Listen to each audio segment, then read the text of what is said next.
चलो बच्चों, तो आज हम लोग मैथ्स में चैप्टर नंबर 13 शुरू करें, जिसका नाम है direct and inverse proportion.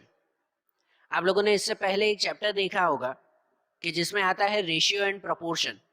Ratio और प्रोपोर्शन, इसके बारे में एक चैप्टर था कि रेशियो और प्रोपोर्शन किसे कहते हैं। जब भी कोई दो चीज के बीच में रिलेशन बताना हो तो उसके लिए रेशियो और प्रोपोर्शन यूज होता है। रेशियो वो कहलाता है कि जब कोई दो चीजों के बीच में रिलेशन हो लेकिन सिमिलर रिलेशन ना हो, एक जैसा रिलेशन ना हो। और प्रोपोर्शन मतलब ये कहलाता है कि कोई दो चीजों के बीच में रिलेशन हो लेकिन एक जैसा रिलेशन हो। अब कैसे, एक एग्जांपल से बताऊं कि जैसे अगर आप दो पेन खरीदते हो, कोई भी दो पेन खरीदते हो तो 10 रुपए लगते हैं, बराबर। दो पेन खरीदो तो 10 रुपए लगेंगे, तो चार पेन खरीदो तो कितने रुपए लगेंगे? 20 रुपए लगेंगे। सीधी सी बात है ना, चार पेन खरीदो तो कितने होंगे? 20 रुपए होंगे। अगर 6 पेन खरीदो तो 30 रुपए होंगे। ये एक जैसा रिलेशन है ना, कि दो खरीदो तो 10 रुपए, चार खरीदो तो 20 रुपए, 6 खरीदो तो 30 रुपए, बरोबर। एक जैसा ही इंक्रीज हो रहा है ना, एक जैसा ही रिलेशन हो रहा है ना, तो इसे प्रोपोर्शन कहते हैं। लेकिन अगर ऐसा हो कि दो पेन खरीदो तो 10 रुपए लगते हैं, चार पेन खरीदो तो 15 रुपए लगेंगे। हो सकता है और कोई हो, बरोबर ना, कोई दूसरी पेन या कोई, क्या कह सकते हैं कि होलसेल में कोई स्कीम चल रही हो, कोई भी हो। दो पेन खरीदो तो 10 रुपए लगते हैं, चार पेन खरीदो तो 20 नहीं लग रहे, अब उसमें 18 रुपए लग रहे हैं या 15 रुपए लग रहे हैं। 6 पेन खरीदो तो 30 रुपए नहीं लगते, उसमें 25 रुपए लगते हैं या और कुछ लगते हैं। तो जब ये सिमिलैरिटी ना हो ना, तो उसे रेशियो कहते हैं। क्या कहते हैं उसे? रेशियो। और प्रोपोर्शन मतलब ये कहलाता है कि जिसमें सिमिलैरिटीज हो, बराबर ना। हमें इस चैप्टर में प्रोपोर्शन के बारे में समझना है। और प्रोपोर्शन के भी दो टाइप्स आते हैं, डायरेक्ट एंड इनवर्स प्रोपोर्शन। आप चैप्टर देखोगे तो और क्लियर होगा फिर उसमें, बराबर ना। अब यहाँ पे डायरेक्ट और इनवर्स प्रोपोर्शन देखें हम लोग, तो डायरेक्ट प्रोपोर्शन और इनवर्स प्रोपोर्शन किसे कहते हैं? डायरेक्ट प्रोपोर्शन वो कहलाता है कि जब कोई एक चीज इंक्रीज होती हो तो उसके सामने दूसरी चीज भी इंक्रीज होती हो, तो उसे डायरेक्ट प्रोपोर्शन कहते हैं, बराबर ना। एक चीज इंक्रीज होती हो तो सामने दूसरी चीज भी इंक्रीज होती हो। जैसे कि अगर पेन और उसके रुपीज के दो पेन खरीदो तो 10 रुपए लगते हैं, चार पेन खरीदो तो 20 रुपए लगेंगे ना, पैसे भी तो बढ़ेंगे ना। अगर हम पेन बढ़ा रहे हैं तो रुपए भी तो बढ़ेंगे ना, कि रुपए कम हो जाएंगे? नहीं, पेन बढ़ा रहे हैं तो रुपए भी बढ़ेंगे, बराबर ना। कि इसे हम लोग डायरेक्ट प्रोपोर्शन कहते हैं। और इनवर्स प्रोपोर्शन उसे कहते हैं कि जब कोई एक चीज बढ़ाओ, एक चीज इंक्रीज करो तो सामने दूसरी चीज डिक्रीज हो जाती हो। एक चीज इंक्रीज करो तो दूसरी चीज डिक्रीज हो जाती हो, तो उसे इनवर्स प्रोपोर्शन कहते हैं। जैसे एक एग्जांपल दूं कि आपके पास 10 चॉकलेट है और वो 10 स्टूडेंट में बांटने हैं, बराबर। तो हर एक स्टूडेंट को कितना कितना मिलेगा? तो हर एक स्टूडेंट को एक एक चॉकलेट मिलेगा ना। 10 चॉकलेट हैं और 10 स्टूडेंट में बांटने हैं आपको, तो हर एक को कितना कितना मिलेगा? एक एक चॉकलेट मिलेगा ना। लेकिन अब मैं स्टूडेंट बढ़ा दूं कि अब 10 की जगह 20 चॉकलेट 20 स्टूडेंट में बांटने हैं। 10 ही चॉकलेट हैं, चॉकलेट 10, लेकिन अब 20 स्टूडेंट में बांटने हैं, तो सबको कितना कितना मिलेगा? तो अब सबको पूरा पूरा नहीं, सबको आधा आधा चॉकलेट मिलेगा, बरोबर ना। पहले 10 स्टूडेंट थे और 10 चॉकलेट थे, समझ रहे हो? 10 स्टूडेंट और 10 चॉकलेट, तो सबको जो है वो एक एक चॉकलेट मिल रहा था। लेकिन अब 20 स्टूडेंट हैं, चॉकलेट 10 ही हैं लेकिन 20 स्टूडेंट है, तो 20 स्टूडेंट है तो अब सबको कितना चॉकलेट मिलेगा? तो सबको आधा आधा चॉकलेट मिलेगा। इसका मतलब कि हमने अगर स्टूडेंट बढ़ा दिए तो सबको चॉकलेट कम मिल गए। कि एक चीज बढ़ाओ तो दूसरी चीज कम हो जाती हो, तो उसे इनवर्स प्रोपोर्शन कहते हैं, बरोबर ना। डायरेक्ट प्रोपोर्शन वो कहते हैं कि एक चीज बढ़ाओ तो दूसरी चीज भी बढ़ती हो, बरोबर। और इनवर्स प्रोपोर्शन वो कहते हैं कि जब एक चीज बढ़ाओ तो दूसरी चीज कम हो जाती हो, वो इनवर्स प्रोपोर्शन कहलाता है। ठीक है ना। तो हम लोग इस चैप्टर में सबसे पहले जो है वो डायरेक्ट प्रोपोर्शन के बारे में समझे। पहली एक्सरसाइज आपकी 13.1 टेक्स्ट बुक में है कि जिसमें डायरेक्ट प्रोपोर्शन के बारे में हम लोग समझे, कि जिसमें ये पहला क्वेश्चन ही है, मैंने यहाँ पे लिखा हुआ है, आपके टेक्स्ट बुक में भी देखो भले, कि क्वेश्चन में ऐसा लिखा हुआ है कि following are the car parking charges near a railway station. कि रेलवे स्टेशन पे कार पार्किंग के चार्जेस हैं जिसमें हवर और रुपीज हैं। कि 4 घंटे रखो तो पार्किंग के 60 रुपीज लगते हैं, 8 घंटे रखो तो 100 रुपए लगते हैं, 12 घंटे रखो तो 140 रुपए लगते हैं, 24 घंटे रखो तो 180 रुपए लगते हैं। बरोबर, ये दिया हुआ है, लिखा हुआ है कि check if the parking charges are direct proportion to the parking time. यहाँ पर ये चार्जेस डायरेक्ट प्रोपोर्शन में है या नहीं वो चेक करना है। कि देखो डायरेक्ट प्रोपोर्शन मतलब तो ये कहलाता है कि एक चीज अगर बढ़ती है तो दूसरी भी बढ़नी चाहिए। कि जैसे देखो टाइम बढ़ता है 4, 8, 12, 24 टाइम बढ़ रहा है ना, तो सामने जो है वो रुपीस भी बढ़ने चाहिए, तो रुपीस भी बढ़ ही रहे हैं, 60, 100, 140, 180 बढ़ ही रहे हैं ना। बराबर ना, टाइम बढ़ रहा है तो रुपीस भी बढ़ रहे हैं, मतलब है तो सही है डायरेक्ट, लेकिन प्रपोर्शन में है या नहीं वो चेक करना है। प्रपोर्शन में है या नहीं वो चेक करना है। प्रपोर्शन में मतलब कि अगर 4 घंटे के 60 रुपीज होते हैं तो 8 घंटे के कितने होने चाहिए थे, तो 8 घंटे के 120 होने चाहिए, डबल होने चाहिए कि नहीं। उसे डायरेक्ट कहते हैं ना हम लोग, बराबर ना, या उसका हो उसे प्रपोर्शन कहते हैं ना।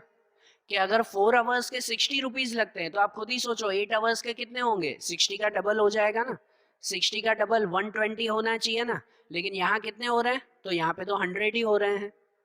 मतलब ये डायरेक्ट रिलेशन तो है, बढ़ तो रहा है लेकिन प्रपोर्शन में नहीं है, एक जितना नहीं बढ़ रहा है, इसलिए उसे प्रपोर्शन नहीं, इसलिए उसे क्या कहते हैं, रेशियो कहते हैं हम लोग।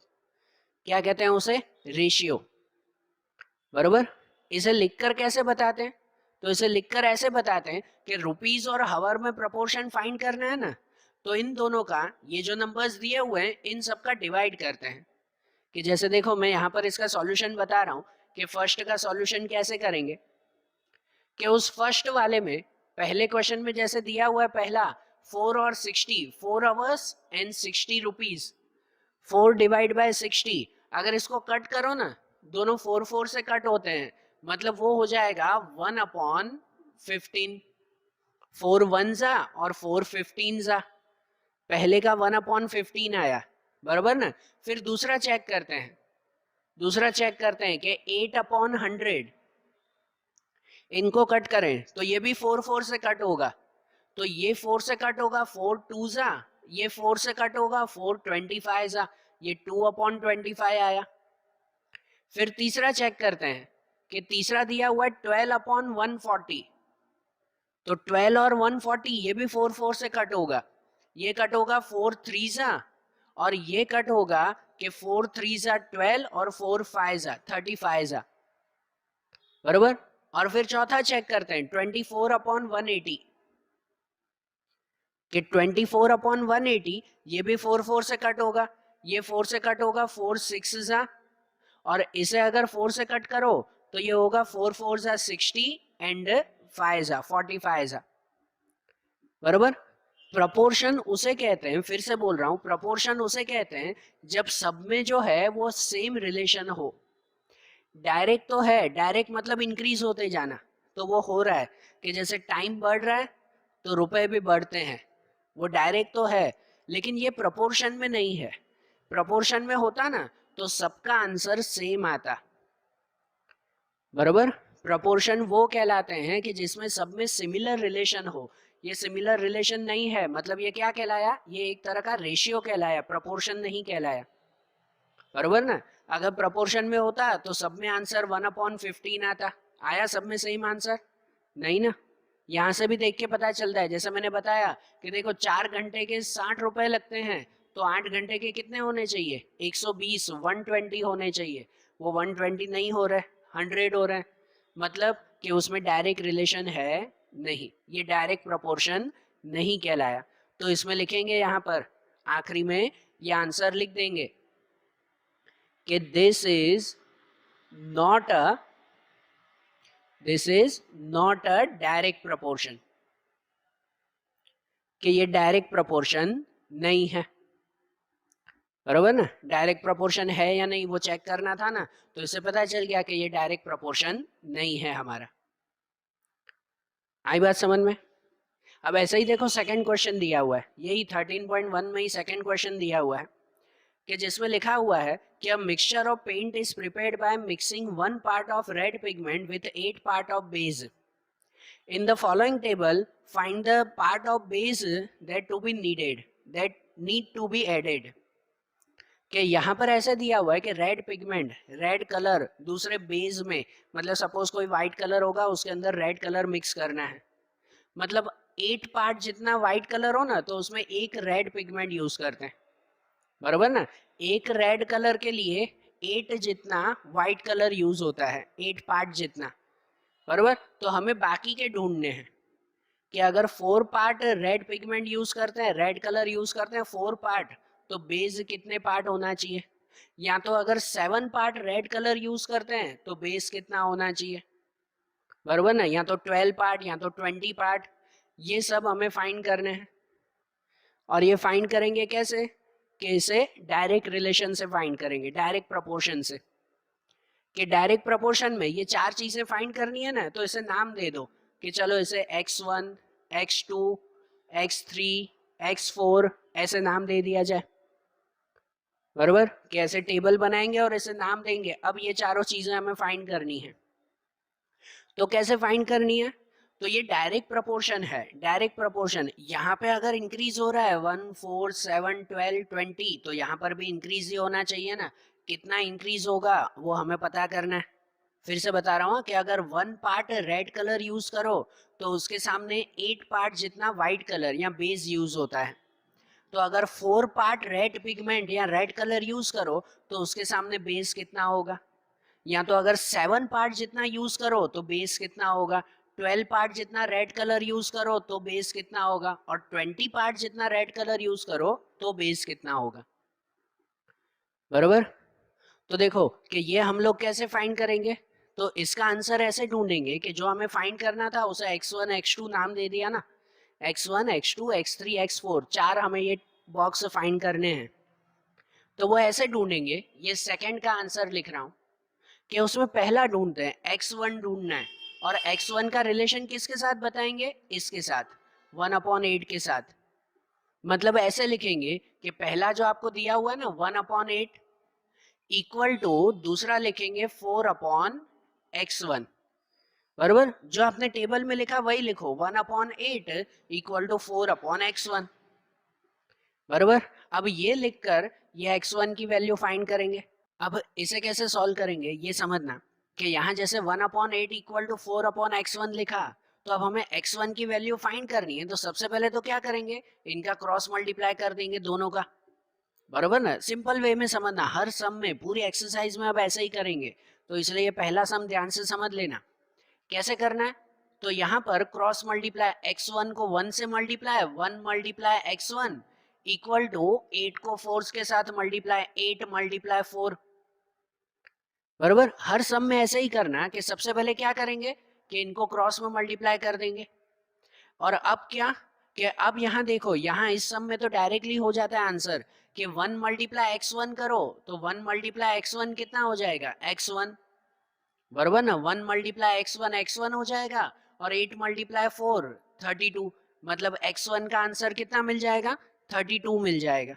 कि अगर 1 पार्ट में 8 बेस चाहिए तो 4 पार्ट में 32 बेस चाहिए हमें, बराबर ना। ऐसे मिल जाएगा ना ये। अब ऐसा ही दूसरा ढूंढे, कि अगर दूसरे का आंसर हमें फाइंड करना है तो दूसरे का आंसर अब ऐसे लिखेंगे कि अब 1/8 तो लिखेंगे ही, लेकिन सामने ये नहीं, अब सामने लिखेंगे 7/x2, बराबर। मतलब अब कैसा लिखेंगे, अब लिखेंगे 1/8, जो दिया हुआ है वो तो लिखेंगे ही, और इक्वल टू अब सामने लिखा जाएगा 7/x2, कि अब x2 ढूंढना है ना, बराबर ना। पहले ये लिखा 1/8 इक्वल टू 4/x1, अब ये लिखेंगे 1/8 इक्वल टू 7/x2, तो x2 की वैल्यू मिल जाएगी। तो उसमें भी ऐसा ही ढूंढेंगे, क्रॉस मल्टीप्लाई कर दो, x2 को 1 के साथ multiply, 1 multiply x2 equal to 8 को 7 के साथ, 7 मल्टीप्लाई 8, बराबर। तो 1 मल्टीप्लाई x2 कितना हो जाएगा, x2 हो जाएगा, और 7 मल्टीप्लाई 8 तो 7 मल्टीप्लाई 8 56, ये x2 की वैल्यू मिल गई, बराबर। मतलब अगर 1 पार्ट रेड कलर के सामने 8 पार्ट बेस चाहिए तो 7 पार्ट रेड कलर के सामने 56 पार्ट बेस चाहिए। अब ऐसा ही तीसरा x3 फाइंड करें इसी तरह से, कि इसी तरह से x3 ऐसे ढूंढेंगे। अब लिखेंगे 1/8 इक्वल टू 1/8 इक्वल टू अब लिखेंगे 12/x3। बराबर, जो ढूंढना है वो लिखे ना, 1/8 इक्वल टू 12/x3 ऐसे लिखा जाए। इसमें भी क्रॉस मल्टीप्लाई कि x3 को यहाँ multiply 1 multiply x3 equal to 8 को यहाँ मल्टीप्लाई 12 मल्टीप्लाई 8, मतलब x3 मल्टीप्लाई 1 तो x3 और 12 8 जा 96, x3 इक्वल टू कितना हो जाएगा 96 हो जाएगा। बराबर, यह x3 की वैल्यू भी मिल गई। अब x4 ढूंढेंगे वैसे ही। अब ऐसा लिखेंगे कि 1/8 इक्वल टू, अब फिर से 1/8 तो लिखेंगे ही, अब उसके सामने क्या लिखेंगे 20/x4। बराबर, 1/8 के सामने क्या लिखा जाएगा 20/x4। ठीक है, इसे भी क्रॉस में ले जाए तो x4 को यहाँ ले जाएं तो 1 मल्टीप्लाई x4 इक्वल टू 8 को यहाँ मल्टीप्लाई 20 मल्टीप्लाई 8, तो 1 मल्टीप्लाई x4 हो जाएगा और 20 मल्टीप्लाई 8 वो हो जाएगा 160। बराबर, मतलब ये जो दिया हुआ था x1 x2 x3 x4 find करना था वो चारों मिल गए ना हमें। बराबर ना, एक दिया हुआ हो तो उसके सामने ये चारों ढूंढ सकते हैं ना हम लोग। अरे बात समझ में कैसे फाइंड किया। अब ऐसे ही थर्ड वाला भी है। अब थर्ड वाले में क्या दिया हुआ है समझो, उसमें लिखा हुआ है इन क्वेश्चन 2 अबव, यही क्वेश्चन 2 में ही, if one part of red pigment required 75 ml of base. अब पहले यहाँ पर 8 पार्ट दिया हुआ था ना, अब बेस में ml दिया हुआ है कि one part of red pigment, कि एक पार्ट रेड पिगमेंट के सामने जो बेस सामने व्हाइट कलर चाहिए होता है वो 75 ml व्हाइट कलर चाहिए, तो उसके ऊपर से हमें फाइंड करना है then how much red pigment should we mix with 1800 ml of base. तो अब 1800 ml बेस हो तो रेड कलर कितना होगा वो फाइंड करना है। हमेशा जरूरी नहीं आपको नीचे का ही आंसर पूछे, कभी ये ऊपर का भी पूछेंगे, आपको पूछ सकते हैं ना। बराबर ना, हर एक में कैसा था भाई, रेड कलर दिया हुआ था उसके सामने बेस फाइंड करना था। अब आपको बेस दिया हुआ है कि देखो 1 पार्ट रेड कलर के लिए 75 मिलीलीटर बेस चाहिए, तो 1800 मिलीलीटर बेस के सामने कितना रेड कलर होगा वो रेड कलर हमें फाइंड करना है। बराबर ना, वो रेड कलर हमें ढूंढना है। तो वो रेड कलर कैसे ढूंढेंगे, ये ढूंढना है हमें, तो ये भी ढूंढेंगे इसी मेथड से जैसे अभी किया है। बराबर, इसी मेथड से ढूंढेंगे भाई, ये जो ढूंढना है उसे x नाम दे दे और इसे भी लिखेंगे वैसे ही, यहाँ नंबर 3 करके लिख रहा हूँ थर्ड वाले क्वेश्चन में, कि यहाँ पे ऐसे लिखेंगे 1/75, ध्यान देना वैसे ही 1/75 इक्वल टू x/1800, इसे अपॉन में ही लिखो, प्रोपोर्शन में है वैसे ही लिखो, 1/75 इक्वल टू x/1800। बराबर, तो ये x की वैल्यू फाइंड करनी है ना, समझ आ रही है ना बात, कि 1/75 इक्वल टू x/1800, ये x ढूंढना है। हर एक में ये नीचे x ढूंढते थे, इसमें यहाँ ढूंढना है। तो भी मेथड वैसे ही करेंगे जैसे इसमें किया, वैसे ही मेथड कि सबसे पहले क्रॉस मल्टीप्लाई कर दो, इजी समझने के लिए पहले क्या कर दो क्रॉस मल्टीप्लाई, हर सम में एक ही मेथड रखो तो समझने में इजी रहेगा। कि जैसे 1800 को 1 से मल्टीप्लाई कर दो, 1 मल्टीप्लाई 1800 इक्वल टू 75 को x से, क्या x मल्टीप्लाई 75। बराबर, अब क्या होगा कि 1 मल्टीप्लाई 1800। अब इस स्टेप में ध्यान दो, आगे के सम में भी ध्यान देना है ऐसा, इसमें तो डायरेक्ट आंसर मिल जाता था, पहला सम था 1 मल्टीप्लाई x4 तो x4 और ये इसका मल्टीप्लाई, सीधा आंसर मिल जाता था। बराबर ना, यहाँ तो 1 से ही मल्टीप्लाई था इसीलिए, अब यहाँ x का 1 से मल्टीप्लाई नहीं है, तो आगे के सम में ऐसे ध्यान देना कि पहले इसे क्रॉस में मल्टीप्लाई कर दो, कर दिया क्रॉस में मल्टीप्लाई, उसके बाद x ढूंढना है ना, तो x के साथ जो नंबर है ना, x के साथ जो नंबर है उस नंबर को फिर से डिवाइड में ले आओ। बराबर, x के साथ जो नंबर है उसे डिवाइड में ले आओ। इस सम में तो डायरेक्टली कर सकते थे कि भाई इसको सीधा डिवाइड में ही है, लेकिन आगे के सम में कंफ्यूजन होगा, इसलिए एक मेथड याद रखो कि सबसे पहले दोनों को क्रॉस मल्टीप्लाई कर दो, इसको यहाँ मल्टीप्लाई, इसको यहाँ मल्टीप्लाई, उसके बाद x के साथ जो नंबर हो ना वो नंबर को फिर से डिवाइड में ले आओ कि जिससे x अकेला हो जाए और वो अकेला x मिल जाए। मतलब अब ऐसे हो जाएगा कि ये 1 मल्टीप्लाई 1800 इक्वल टू 75 अपॉन में लेके आए, बराबर ना, 1800 और ये 75 डिवाइड में लेके आए, इक्वल टू यहाँ बचेगा सिर्फ x। 1 मल्टीप्लाई 1800 और 75 डिवाइड में तो सिर्फ x बचेगा, बराबर, ऐसे आ जाएगा ना ये। और अब क्या करेंगे, तो 75 को 1800 से डिवाइड, बराबर, कि 1800 डिवाइड बाय 75 करो आप, होता है कि नहीं, कि जैसे उसमें करें ना कि 75 टू ज़ा 150, 75 टू ज़ा 150, यहाँ बचेगा 3 और 0 30, ये 0 आएगा यहाँ पर 300, और 75 की टेबल में 300 कब आता है, 4 ज़ा 75, 4 ज़ा 300, मतलब कितना हो जाएगा 24 ना, मतलब कि x इक्वल टू कितना हो जाएगा, 75 को इससे कट करो, ये 24 और 24 1 ज़ा 24, x की वैल्यू कितनी मिल जाएगी, 24 मिल जाएगी। मतलब अगर वन पार्ट रेड कलर के लिए 75 मिलीलीटर बेस चाहिए तो 1800 मिलीलीटर बेस के लिए 24 पार्ट रेड कलर चाहिए, बराबर। आ रही है बात समझ में कि डायरेक्ट और इनवर्स प्रोपोर्शन किसे कहते हैं और प्रोपोर्शन में x की वैल्यू ढूंढते कैसे हैं वो समझ में आ रहा है ना। अब जैसे ये थर्ड वाला क्वेश्चन देखा ना, अब ऐसे फोर्थ वाला क्वेश्चन देखें, इसे रफ करें और फोर्थ वाला क्वेश्चन देखते हैं फिर। ओके, देखो कि अब जैसे फोर्थ वाला क्वेश्चन दिया हुआ है, उस फोर्थ वाले क्वेश्चन में ऐसा लिखा हुआ है कि a machine in a soft drink factory fills 840 bottles in 6 hours, then in how many bottles will it fill in 5 hours. बराबर, कि भाई कोई एक फैक्ट्री है कि जहाँ पर 6 घंटे में 840 बॉटल्स भर जाती है, तो 5 घंटे में कितनी भरेगी वो हमें फाइंड करना है, बराबर ना। जो भी फाइंड करना हो ना उसे पहले ऐसे एक बॉक्स की तरह लिख दिया करो कि सपोज़ यहाँ पे हावर्स दिए हुए हैं और बॉटल्स दी गई है कि 6 आवर्स में 840 बॉटल्स हो जाती है, तो 5 आवर्स में कितनी हो जाएगी वो हमें ढूंढना है। तो ये भी अगर फाइंड करना है ना, तो जो फाइंड करना हो उसे हम लोग क्या नाम दे दें, x नाम दे दें। जो भी फाइंड करना हो क्या नाम दे दें उसे, x। मतलब 6 आवर्स में 840 बॉटल्स, तो 5 आवर्स में कितनी होगी वो ढूंढना है।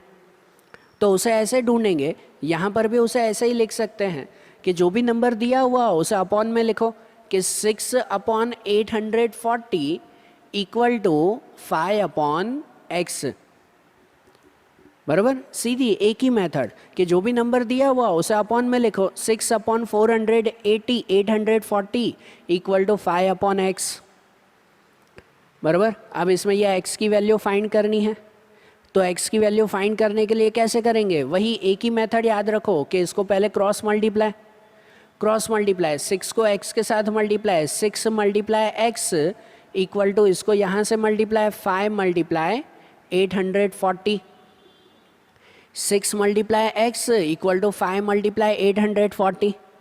और इसमें क्या करेंगे, x ढूंढना है ना, तो x के साथ जो नंबर हो उस नंबर को डिवाइड में ले जाओ, पहले क्रॉस मल्टीप्लाई और फिर डिवाइड, कि अब इसे डिवाइड में ले जाओ यहाँ पर, तो ऐसे हो जाएगा x equal to 5 multiply 840 upon 6, बराबर। x ढूंढना है तो 6 कहाँ चला गया, डिवाइड में, 5 मल्टीप्लाई 840 अपॉन 6।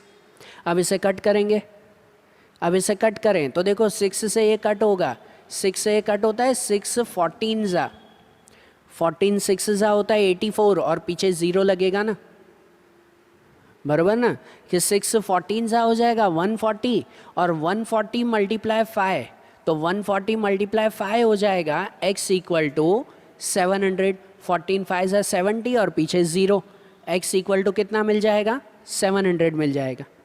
मतलब अगर 6 आवर्स में 840 बॉटल्स आती है तो 5 आवर्स में कितनी हो जाएगी, 700 बॉटल्स, बराबर। आ रही बात समझ में, क्लियर हो रहा है ना पॉइंट।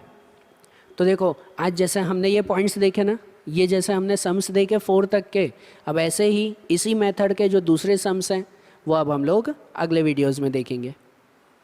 Okay, thank you.